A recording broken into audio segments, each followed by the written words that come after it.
So hi guys, it's me again. Hello mga parts go. So for today's video is I'm going to teach you how to install and add the extension for Mihon. Mihon is like Tachiyomi. Kung mahilig kayong magbasa ng mga manga, manhwa, tsaka cartoons, or kahit ano mga reading materials, you will reconsider this application, which is Mihon. Ito Mihon ito. Paano siya i-download? Punta lang kayo sa Chrome. Wala ata to sa Google Play tsaka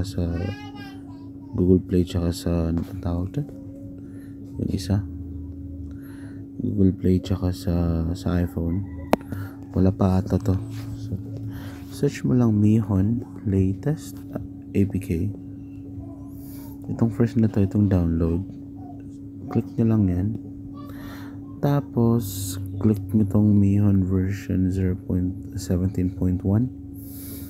Click nyo lang yan. Tapos install nyo yung app. Then set up your application. And then afterwards maging ganito na yan. Ito. Parang ganito na yan yung app mo. Ma-open mo na yan. So this is yung app mo na. Tapos para makuha tong extension na to, itong maraming extension na to, punta ulit kayo sa Google to, sa Chrome. Tapos search nyo Mihon extension repo. Ito Mihon extension repo. Yan. Ito na una yung Kiyoshi / extension source extensions for the Mihon or Tachiyomi app. Ito. Click nyo lang to. And then scroll down lang. Tapos meron kayong makikitang guide na get started. Click nyo lang to. Yan. Tapos adding the repo manually. Ito. Click nyo to. Yan. Lalabas tong link na to. Itong link. You need to copy paste it, or you need to copy, press and hold, copy link text. Ito copy link text. So copy to clipboard na. Balik kayo dun sa app. Itong app na Mihon. Punta kayo dito sa extension. Ito. Punta kayo dito, tapos i-click nyo itong nasa upper right ng phone. Itong may tatlong dot na to. Click nyo to. Tapos click nyo yung extension repos. Yan. So meron na ako nyan, diba? So pag kayo wala pa, press nyo lang tong sa baba, itong add, and then you can just paste. Once you paste it, just tap the add button. Once you add that, ito na yung magiging itsura niyan after nung ma-add mo. Tapos balik ka dito sa extension. If in case walang lumabas, try to refresh the app. Parang ganyan lang. Refresh na lang. But slide down. Yan, yung parang ano na yan, magre-refresh yan. Mostly lalabas naman. If in case hindi,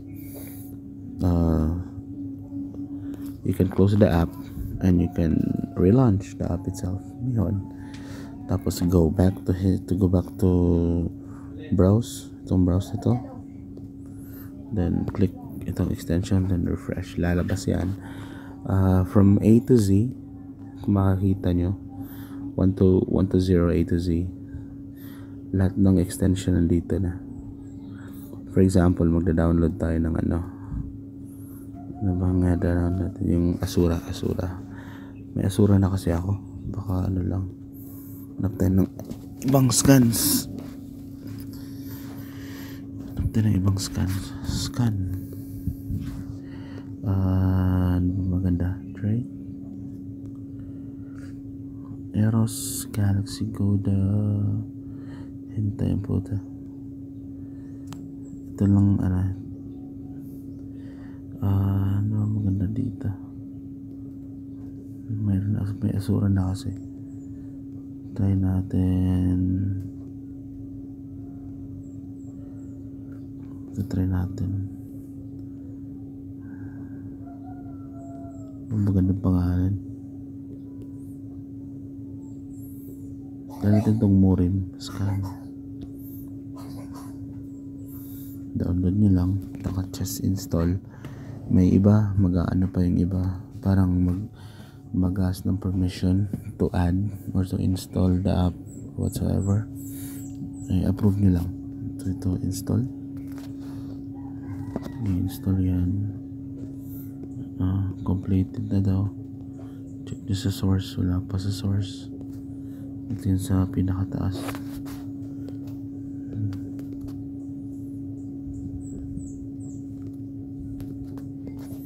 Wala pa. Check na natin. Tapos na daw eh. Wala. Ang name nun, Murim. Biglang nawala. Ito.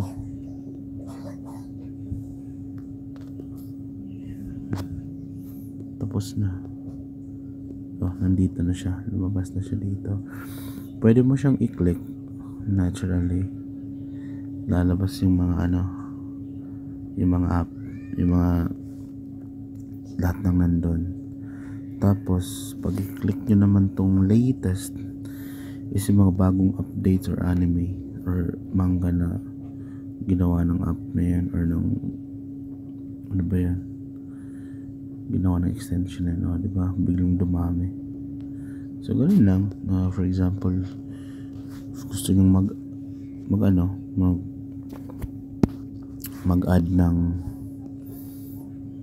mag-add ng manga. Ito lang gagawin nyo. Yan. Hanap tayo ng isa. Hina ng net, sorry. Kahit ito na lang. Ito, Place of Corruption, maganda to. Yan, pwede nyo siyang i-add as sa library. Pwede nyo siyang i-add sa library. Tapos ito yung mga chapter niya. So, pag download, pwede nyo itong i-press yung sa taas. Itong download button na to. Tapos pwede nyo i-press lahat ng unread. Ito, or ilang chapters gusto nyo. Tapos mag-update yan dito sa baba. Yan. Add to library, you can add this one. Tapos para ma-check nyo yung progress, back lang kayo. Huwag nyo nang yan. Back lang kayo, tsaka back. Dito kayo sa more. Itong more na to sa baba.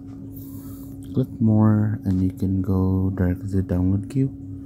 So dito nyo makikita yung progress ng nung dinownload yun na manga. Tapos you can go to settings, then itong download is either you can download it using Wi-Fi only or mobile data. Wala naman akong Wi-Fi, so I turn it off para magamit yung mobile data ko. So yun lang, you can explore the app itself. Maganda naman siya. I need to stop this. So yun, pause for a while. Ito na sa baba, pinos ko lang. Pwede nyo i-cancel dito sa taas. Itong tatlong guhit na to, you can cancel it all. Ayun, wala na. Yun, may na ata, may na-download na atang isa. Wala pa, ito na lang, hanap tayong isa. For example, itong Arcane Sniper. Yan, hanap tayo sa baba. Nasaan na ako nito?